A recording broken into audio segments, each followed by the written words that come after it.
کہ تمام anti biotics کو مکمل طور پر آپ ختم کر دیں۔ اگر آپ کے بچے کو اینٹی بایوٹک کا نسخہ تجویز کر دیا گیا ہے تو اس کو ساری دوائیں تجویز کردہ نسخے کے حساب سے ضرور لینی چاہیے۔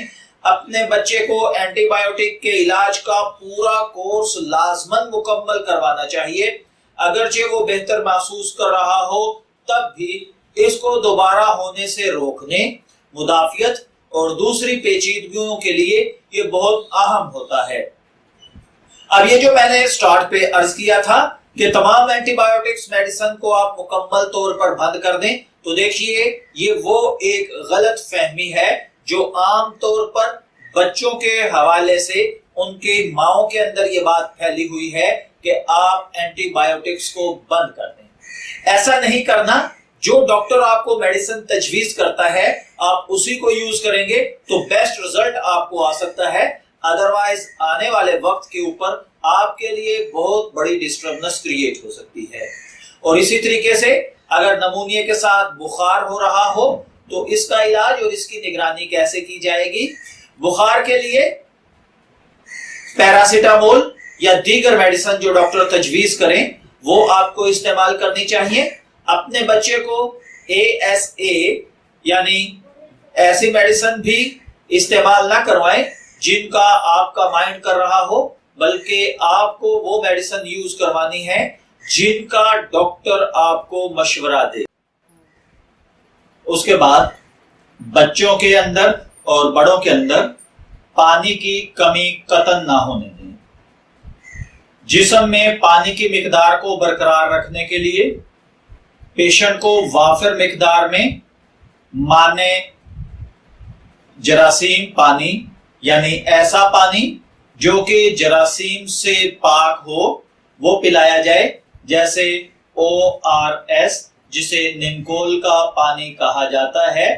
اس کے ساتھ پیشنٹ کی بھوک بھی کم ہوتی ہے اور امکان ہے کہ اس کے اندر نمکیات بھی کم نہیں ہوں گے اور اس میں بہتری آئے گی۔ جب ان میں انفیکشن ٹھیک ہونا شروع ہو جائے گی اور وہ بہتر محسوس کرنے لگیں تو آپ ORS کا پانی بند کر سکتے ہیں۔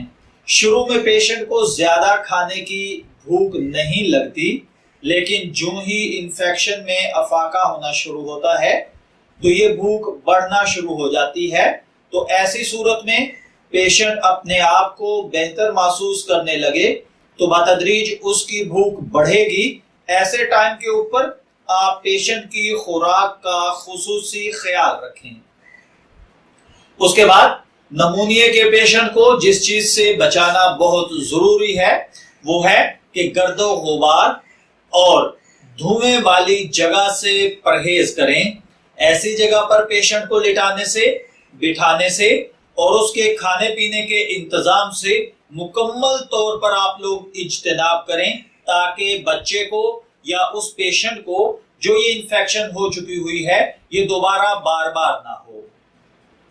اس کے بعد اگر آپ یہ دیکھیں کہ اسے کھانسی ہونا شروع ہو گئی ہے یا اس کا امکان ہے کہ آپ کا پیشنٹ صحیح طور پر ابھی تک سانس لینا اس نے شروع نہیں کیا یا اس کی کھانسی جو ہے وہ ابھی تک اس کے سانس کے ساتھ ڈسٹربنس پیدا کر رہی ہے تو اس کے لیے بھی آپ احتیاط اور اس کی میڈیسن استعمال کرواتے رہیے، اور جب تک اس کی کھانسی اور اس کا سینہ دونوں چیزیں مکمل طور پر صحیح نہیں ہو جاتی تب تک ان تمام پرہیز کو آپ اس پیشنٹ کے لیے ضروری سمجھیں۔ اس کے بعد آپ کو کیسے پتا چلے گا کہ پیشنٹ کی جو ہیلتھ ہے وہ کریٹیکل حالت کے اندر ہے؟ اس کے لیے فوراً آپ میڈیکل کی ہیلپ جو ہے وہ حاصل کریں۔ تو اس کے لیے یہ چند چیزیں آپ یاد رکھیے کہ جو ہی آپ اپنے پیشنٹ کے اندر نمونیا کے آثار یا طبیعت خرابی کے اثرات دیکھیں تو سب سے پہلے نمبر پر آپ کو فوری طور پر اپنے ڈاکٹر سے رجوع کرنا چاہیے۔ اس کے بعد اگر آپ یہ دیکھتے ہیں کہ بچے کو یا پیشنٹ کو مسلسل کھانستے ہوئے 3 ہفتے سے زیادہ بیت چکے ہیں تو بھی آپ کو چاہیے کہ آپ پیشنٹ کو ڈاکٹر کے پاس لے جائیں، اور اس کے بعد اینٹی بایوٹکس شروع کرنے کے بعد آپ کے بچے کا بخار اگر 3 دن تک نہیں اترتا تو بھی آپ کو فوری طور پر ڈاکٹر کے پاس جانا چاہیے.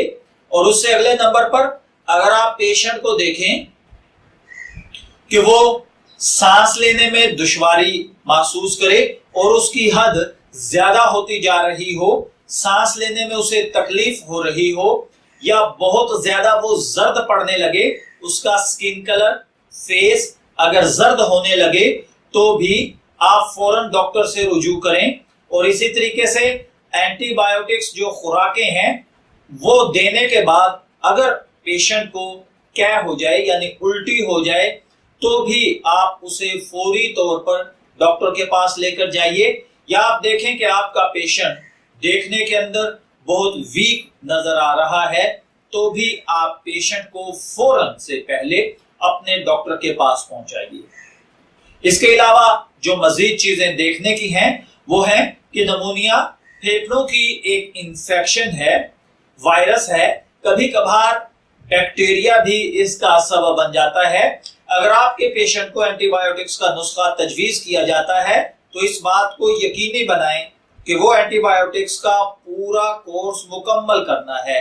اگرچہ آپ کا پیشنٹ 3-4 دن کے بعد ہی امپروومنٹ کیوں نہ محسوس کرے اور آپ کو نظر بھی آ رہی ہو، لیکن اس کے باوجود خدارا میں پھر ریپیٹ کر رہا ہوں، ڈاکٹر جتنے دن کا آپ کو میڈیسن کا کورس کہتا ہے اتنے دن ضرور مکمل کیجئے، ورنہ اس کے دوبارہ ہونے کے خدشات باقی رہتے ہیں.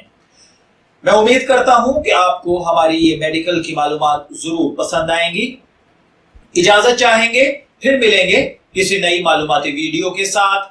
تب تک کے لیے اللہ حافظ.